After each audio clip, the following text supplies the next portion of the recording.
Hey Tim, how's it going? Hey David, it's going fantastic. I Sunny like your day new here. shirt. Yeah, man. My boy got into tie dyeing, and he said, "Hey, you got any shirts I could tie dye?" And I'm like, "Well, I got a bunch of libertarian shirts here. Try it. Let's see how this turns out." And I think it turned out pretty good. I Yeah, kind of you want to should make. sell it. I You should. should Yeah, sell actually, his tie-dye shirts. some kid from Ireland reached out to me and is looking for like Libertarian Party memorabilia from all over the world. He's collecting memorabilia from all different Libertarian parties. So maybe I'll send him one of these shirts or something. Cool. But yeah, cool. So today we wanted to talk about Trump's, let's call it feud with Twitter and I guess social media more broadly, but he probably seems to be specifically targeting Twitter. You had posted about it on Facebook and I replied, and we want to get into the details about that a bit more Yeah. because basically a lot of people are painting his action as like a direct attack on social media and the government trying to take control of social media, and better that Twitter censors you rather than the government censors you and these sorts of things, right? And so I want to get out front with my view and say, yes, Twitter and the social media platforms have every right to do whatever they want on their platform. They can censor whoever they want, right? It's Mm-hmm. their property, it's their right to distribute and show whatever they want. And the government has no place in that. But the fundamental thing that's going on, as far as I can understand it from this executive order that was issued, wasn't an explicit attack on social media companies. It was saying that if they're going to exercise that right, we need to change the way we look at these companies. Because basically, publishers of content are held accountable for the content they publish, right? And Yeah. whether or not that's right and to what degree that could be right is a different issue. The issue at play here is that social media companies had claimed an exemption to those publishing rules because they're saying they're not the publisher, the individual is the publisher. They don't control the content on their platform, each individual does. So they should be exempt from these rules. But now you're seeing, well, no, they are curating. They have an ideology, and they're choosing to only show content in line with their ideology, right? That's the Yeah. claim. Yeah. And so if that's true, that is much more directly analogous to newspapers, to TV stations that choose and curate the content they put out. So that would remove the legitimacy of this exemption, because it's not that everyone can put out their opinions. YouTube is consciously choosing what type of content to put out. And so it's basically saying you can't have your cake and eat it too. You can't choose to censor some content and then claim you're not having any control over the content on your platform. So I think that, to me, that's the crux of the issue and what this thing focuses on. And I think that's a good thing to determine, right? Yeah. And whether or not what rules there should be around publishing generally is a different issue. But I don't think they can have their cake and eat it too. They can't claim to be a public forum, right? They call it like the town square rule or something, right? Like they don't. If you own a town square, you can't control what every crackpot is yelling, right? But if you Right. are controlling that, then it's a different issue. Yeah, and that's fair enough. I mean, Section 230 of the Communications in Decency Act, it was designed to protect internet providers, computer service providers from liability that a publisher might face, and it was kind Right. of put into this act. And I don't know if you know anything about the Communications Decency Act. It was brought in '96 to its purpose wasn't to grant some kind of legal protection to the internet. It was actually to regulate speech on the internet. It was brought in to clamp down on indecency on the internet. They were really worried about widespread porn and that sort of thing. So it had this kind of conservative tinge to it of we have to make sure that the internet doesn't become this place of debauchery or whatever. Then I think the House added in this Section 230 because they were worried about the internet being constantly sued or whatever for people putting Right. things on it. Yeah. And I mean, we could argue, and I think, we've made a good case in a previous episode. I'd recommend to listeners to go back and look at our defamation episode, where I think I make a pretty solid case as to why defamation should be considered free speech, that you should be able to defame, that it's part of free speech to defame, to lie about people, because you don't have the right to what other people think of you. That's their mind. The contents of their mind are not your property. And so, if they, and you can't, you can't tell people they can't lie. Like, lying can't be illegal unless it's the lie causes you harm, in that it causes you ill health, or it harms you like physically, or the lie harms your property. So in other words, you give someone your money in exchange for some magic beans that turn out not to be magic, or something like that. If they lie to you, that's fraud, right? Or if they tell you, you're a blind person, and they tell you to step forward, and you fall into traffic because someone told you it was safe. Again, they've harmed you with a lie. But since you're not entitled to other people's money or what they think about you, defamation can't be considered harm, because it's not harming you. It's just changing what other people think of you. Anyways, I'm trying to remember where I was going with this. Yeah. So 230. So as far as I'm concerned, there shouldn't even be a section 230. Mm-hmm. If we're going to have, like, what it essentially is doing is it's trying to deal with the negative unintended consequences of defamation law, as far as I can tell, in that America has become extremely litigious in terms of defamation and liability thereof, right? And there's a lot of problems with the legal system there. The fact that you can, like, you can launch kind of frivolous lawsuits for defamation and just inflict legal costs on someone else who hasn't even defamed you or something like that. Yeah. Trump is famous for doing this. For example, he launched a defamation against Bill Maher when Bill Maher said that his dad was an orangutan during a joke on part of his show, or something like that. And so, that kind of thing, just inflicting legal harm on people, that shouldn't be allowed. You need a system where, if it's a frivolous lawsuit, you have to bear the cost and responsibility of that lawsuit. I mean, I would almost prefer to see. But anyways, so this is legislation that's trying to protect people from just an onslaught of lawsuits that are going to occur.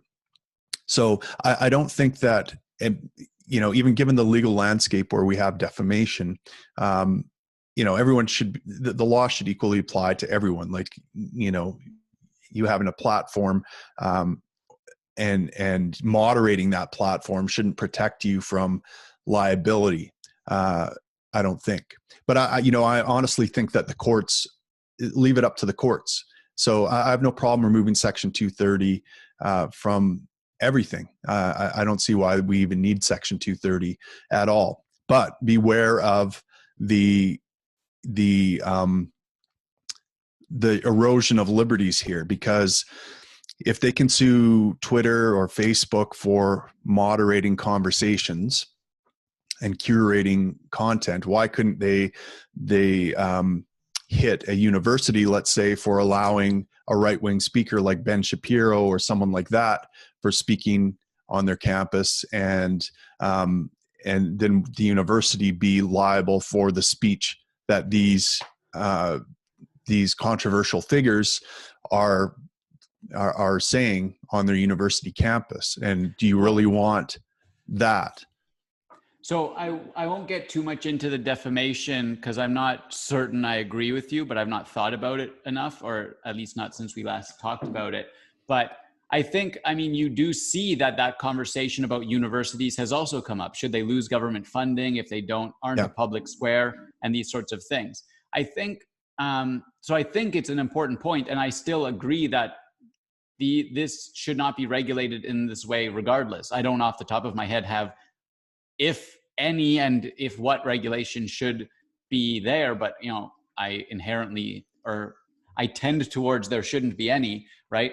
But in the current landscape, it really comes down to, we have like a new layer of infrastructure, let's call it, right?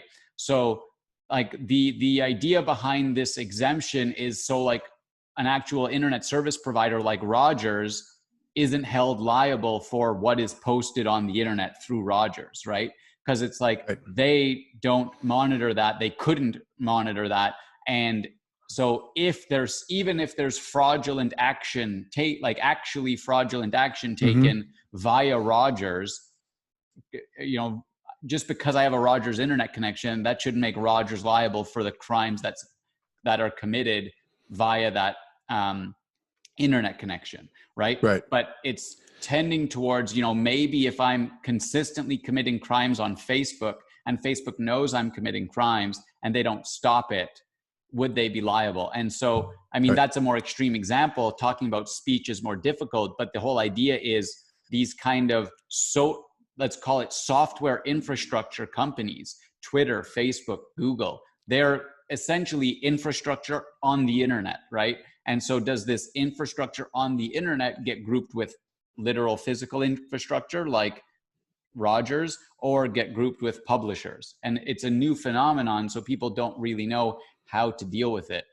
Personally, I think a more successful digital infrastructure company would actually want to play the more unbiased third-party role and just create systems with sub-ecosystems. The same way, that's kind of what you see with television. There's the companies that lay the cables, and then there are sub-companies.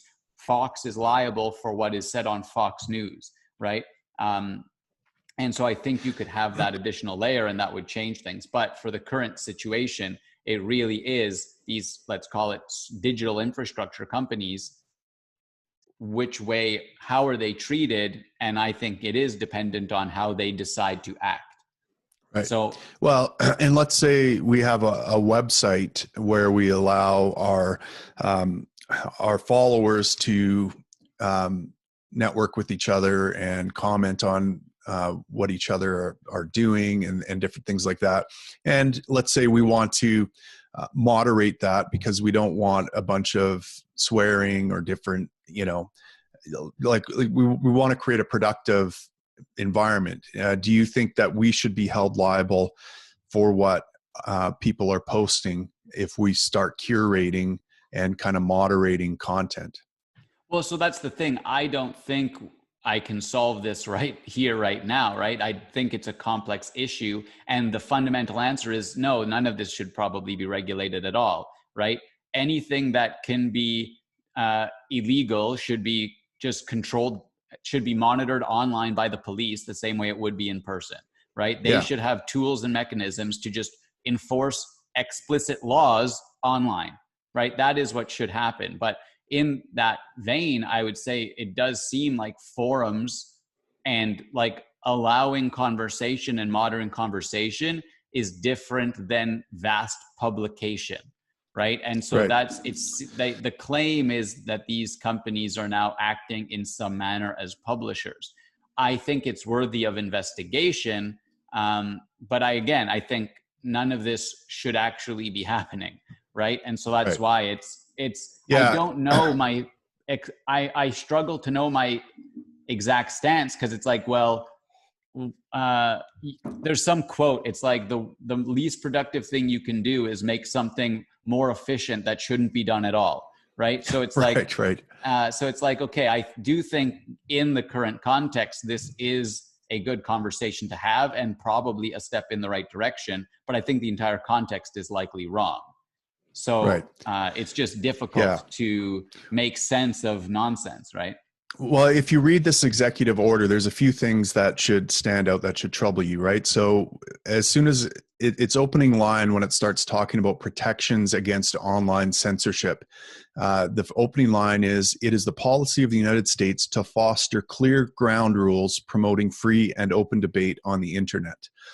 That sends a few chills down my spine, because that's not the role of government. The role of government is to protect property rights and the individual, right? It's not to promote free and open debate on something that's privately owned and operated. So that's something. And then, you know, you can go through some of the you know, Section 5. So we've kind of talked about the Section 230 removal of protection from Section 230. That's part of it, and that's the one that most people are focusing on and are excited about, because now, you know, it basically strikes back at Twitter. It makes them accountable. It says either allow totally unfettered moderation, like no moderation, or you're going to pay for what you put out, for you know, zucking me, right? And you know, I think I'm a little troubled by the cheerleading for all this, because it's, you know, Louis C.K. had a bit about this like 10 years ago or so. We never had this ability to broadcast our crappy opinions to the world. You know, these tech companies created the ability for us to radically improve our freedom of expression. You know, we've never had that ability, that freedom to reach so many people in the world. And so, like, what would we be better off without these tech platforms, since they're so evil? Of course not. Right. And Louis C.K. has this bit where he's like, you know, he's traveling on this plane. And he's like, first of all, I'm going from coast to coast in a few hours. This used to take months and months by, you know, wagon, by covered wagon. And now they've come up with this brand new technology where I can actually surf the internet while I'm in the air. And this is super exciting.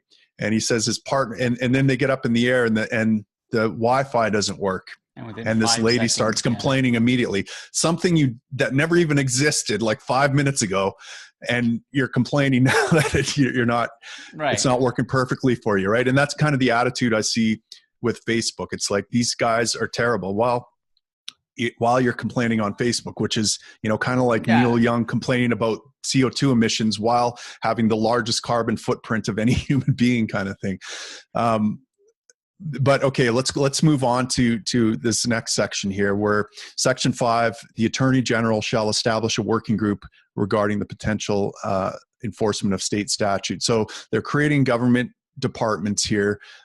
Section 6, the Attorney General shall develop a proposal for federal legislation that would be useful to promote the policy objectives of this order. And again, the policy objectives are to regulate the internet and enforce whatever the government wants on the internet, basically. No, but what they determine more so than before, right? That's what I'm saying. Is this is an investigation into how the current regulations should apply to these companies, right? So that's what I'm saying. It's not good, but it's like trying to sort through where this new phenomenon fits, right? Sure. When the internet came about, they didn't think there'd be these kind of but look, I don't give Trump that much credit to him thinking this is, I mean, this is all about scoring political points. You know, I just got an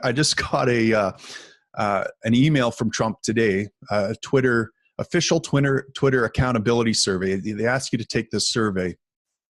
And here are the questions. And you're obviously, they imagine that their supporters are going to answer yes to all of these. Do you believe Twitter purposely silences conservative voices? Yeah, that's probably true. Do you believe Twitter is biased against conservative voices? Yeah, that's probably true. Do you believe it infringes on free speech for Twitter to fact check its users? No, obviously not. But they want you to put yes, right? Do you think Jack Dorsey, CEO of Twitter, wants Trump to lose in November? Do you agree that social media platforms like Twitter have gone unchecked for too long? Do you agree with President Trump that social media like Twitter should be regulated? You know, just stuff like that. Do you agree that Twitter should be combating the lies and propaganda coming from China? Right. So, I mean, is that Twitter's job?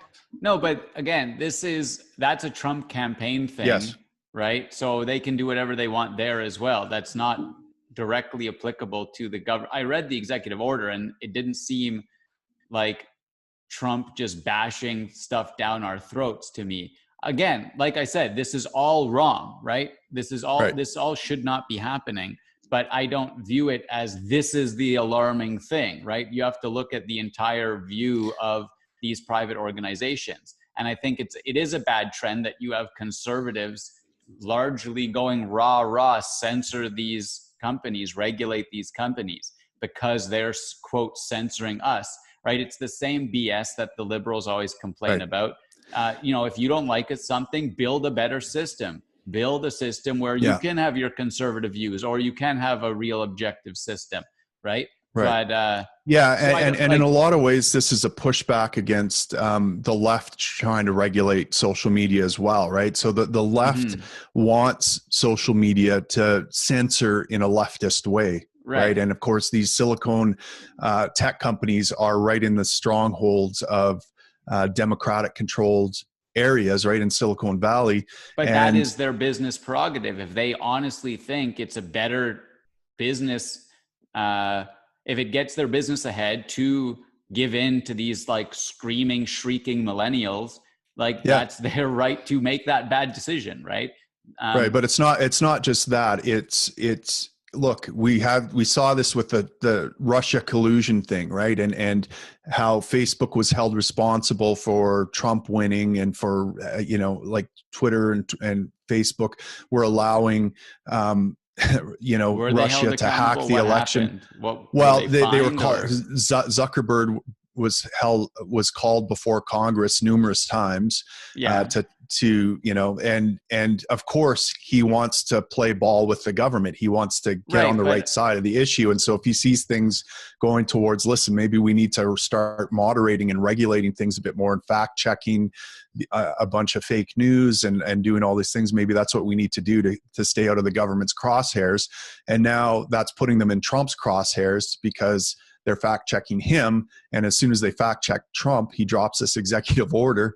This is like, to me, in a lot of ways, these tech companies are caught in the middle of this politics, and they're trying to play a game. That's the nature of the gang warfare politics. Which gang is gonna, like, where do I fit in? Where do I align my company with? So it's impossible. But I think, again, that's why the solution is that there should be, for things that are like objectively against the law, and let's say that the Russian interference was like a foreign interest using Facebook nefariously, that's up to the government, like the actual police forces, to deal with, not Facebook, right? It's not Facebook's job or like, if I own a warehouse, it's not my job to prevent people from breaking in and using it for criminal activity, right?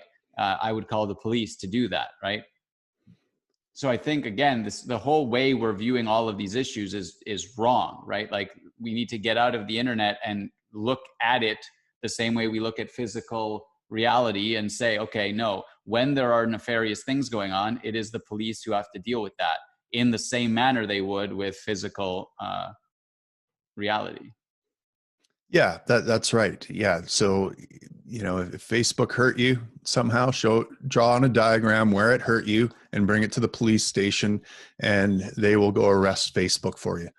I like that. I like that approach. No, I meant more so people using Facebook, right, to defraud. And right. Right. That's what I'm saying is these tech companies, the only way they should, let's call it, work with the government would be to train police. And so let's say Facebook maybe has 50,000 people who monitor for sensitive content, for child pornography and these sorts of things. I don't view that as their job, right? The internet is massive, and what they should do if they are working with government is create training programs and tools to help government, if they want to prevent crime from happening in their vicinity, right? The same way if I owned an amusement park, I'd want a back entrance for the ambulance and the police car so they can get in quickly to help if there's a crime at Canada's Wonderland, right?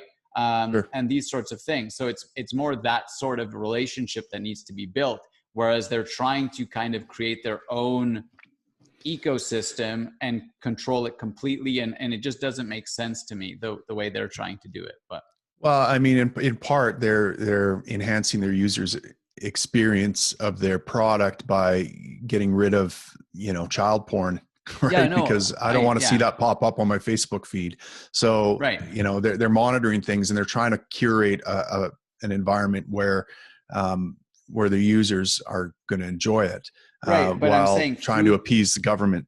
through that mechanism, that should be the only mechanism. Like, it should not be Facebook's job. Well, and It's so, not their job to police or prosecute or do any of those kinds of right. things, or enforce, right? And then, Yeah. and in terms of, this brings it back to, like, they have every right to delete whatever they want off their platform, because they're trying to give the best product possible. And if conservatives don't like it, if anyone doesn't like it, get off the platform, right? Their product's not for you, and that's their business decision. They don't owe you Facebook. They don't owe you Twitter. And right. So it's just really bizarre.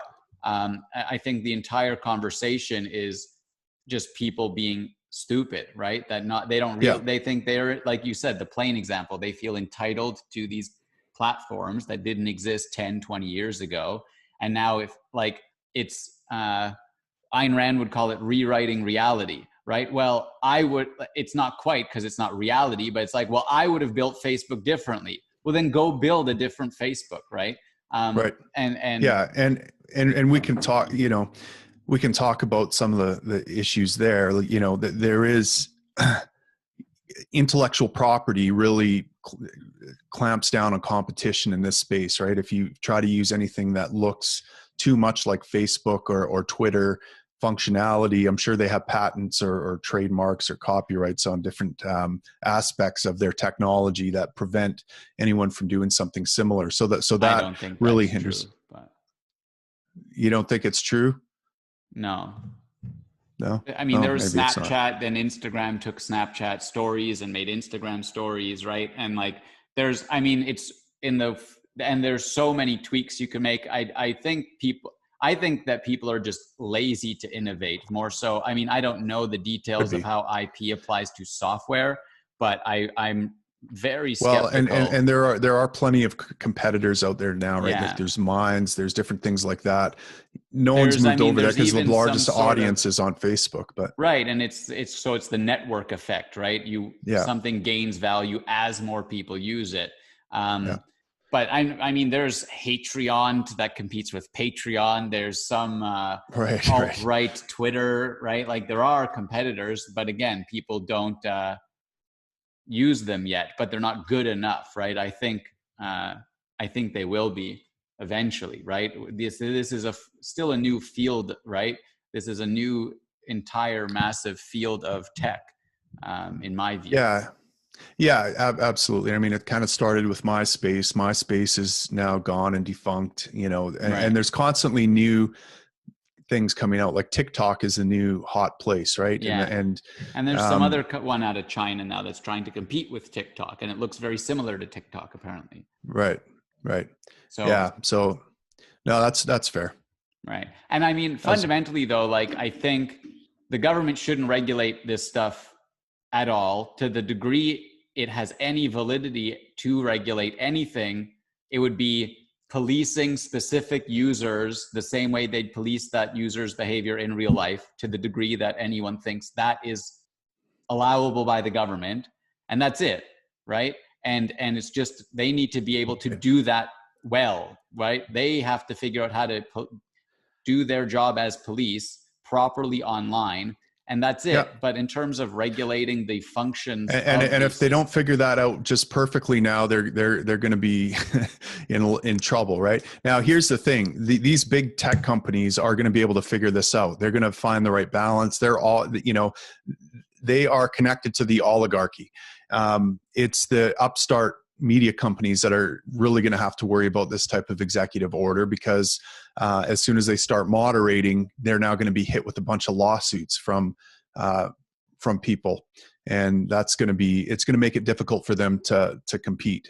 So, well, I mean, I think this executive order is basically entrenching the Twitter and Facebook monopoly on social media in a lot of ways.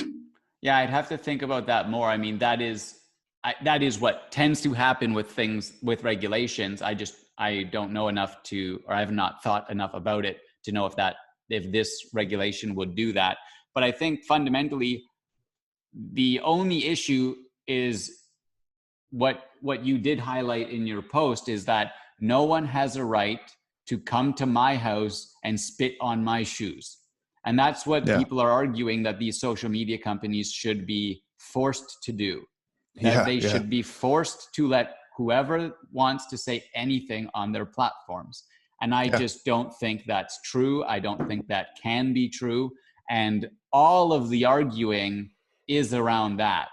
I mean, imagine having built this amazing company and having people coming into your company and using the very platform that gives them a voice to just insult you. I mean, would Trump allow that? Would Trump allow someone in his organization to come into his organization and constantly say derogatory things about him? Of course not. Right. Well, and I think this comes down to people's inability to think in principle, because let's say, okay, everyone's posting these blackout cubes or squares or whatever, right? And if Twitter decided or Instagram decided they're racist, and like Instagram says, I don't like black people, I'm going to block all of these.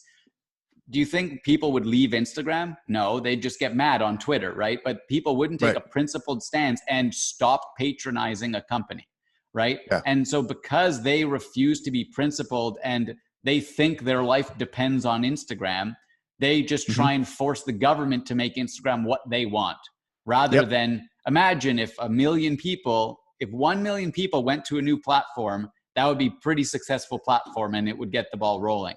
But they're not, but no one has principles. So they just say, oh, the government has to force the platform I'm already using to be how I want it to be, right? But so again, I'm very much in line with you on all of this stuff. I just don't think this specific, and maybe it's the slippery slope argument as well. I just didn't feel like, I didn't think that this was a big issue. And I think it's, from my reading of it, mostly to decide where these platforms fit in the current legal framework. But the whole legal framework is wrong. But that's not the job of the government. That's the job of the courts to figure out, right? Based on context, based on specific circumstances. You can't just write these catch-all rules and say in every single case a platform is not a publisher, or in every single case, That's fair. Yeah. Well, I mean, this is like an investigation, right? It's telling the justice guy to look into it and come up with recommendations and stuff. Well, they're trying to create a one-size-fits-all regulatory scheme for this thing. And, again, this has to be done in a decentralized common law, and there has to be precedent taken into account. And like, the goal here should be to have justice done, not to impose rules and then more rules to make up for the negative unintended consequences of the previous rules, which is kind of what this is. Well, and I think I think the most important thing to note about this regulation as such is that you're going to just see how messy and how arbitrary government regulation is generally, because tech moves too quickly, the internet moves too fast, there's too many variables. And it's not going to be like trying to regulate car manufacturing or something. It's going to be impossible, and it's going to really highlight to anyone who pays any attention, because I'm sure there are areas of the law that are this messy already. But I mean, apparently it's quite messy generally. But I think this will be next level, because when you think of how complex the internet is, these platforms are, it's just going to show, to the degree the government tries to regulate them, it will show the ineptitude of the attempt, the inability to. And so, I think that's, what comes to mind for me. Yeah, no doubt. And I mean, the other thing is that these companies, Facebook and Twitter, I mean, they don't just operate in the States, right? So you got to think about every single legal regime and their different requirements and liabilities across the world. And it seems like, again, these tech companies that are best able to cater to the government are the ones that are going to do well, and the upstarts that are going to have to try to navigate this twisty and turning different legal regimes are going to be have a difficult time ahead of them. But I mean, there are common law precedents for a lot of these things. That this is where common law said that a publisher was responsible for what it published, right? It's an act of commission. They're going to the printing press and they're physically printing something. They're doing something positive to put that information out into the world. But there have been other cases as well where, like a notice board, a bulletin board at like a clubhouse was found to be liable for defamation when someone else posted a defamatory thing up there. So, there are precedents where platforms can be considered liable. Even, is a bulletin board a platform or a publication? I think that's up for debate, but and I think these are relatively arbitrary distinctions. It should be more like that's why objectivism, I believe, rejects the idea that common law is somehow like infallible or good, because it's one person making a decision, right? Whereas you need a more and so you want to be able to think of objective principles. Right. And common law, got defamation wrong, right? But at least common law allows for correction of things, whereas government doesn't really, right? This is why decentralization proper government is always better. Proper government would, but the whole role of government. That's an oxymoron though, right? So what, proper government? Yeah, you think that. Anyways. All right. Well, I think this was, we didn't come to any conclusions, but we definitely, let's call it, floss the idea quite a bit. We explored a lot of the angles of this issue. And so I think it will at least make people think about it differently, rather than right now, many people are just kind of on a side with most issues, right? So I think this definitely highlights that. And I'd be interested to hear if anyone thinks we missed anything, right? What important points do they have about this issue? So please comment and let us know. Yeah. And one of the key points I want to make is that Facebook and Twitter cannot infringe your right of free speech. They can't infringe it. They're not going to lock you in a cage. They're not going to fine you. The most they can do to you is not let you use their property. That's it. And that's not an infringement of your free speech any more than me kicking you off my property for insulting my wife is an infringement of your free speech. It's just me enforcing my property right. And your free speech is just a property right. It says that government can't touch you or your property for the things you say. And that same right says that you can kick the government or anyone else off your property for the things they say. So that's it. It's just a property right. That's it. Nothing more magic than that. All right. Thanks, Tim. And thanks everyone for listening. Be sure to check us out on Facebook. We're going to be launching a Patreon soon, so stay tuned for that, and tune in next time. Peace.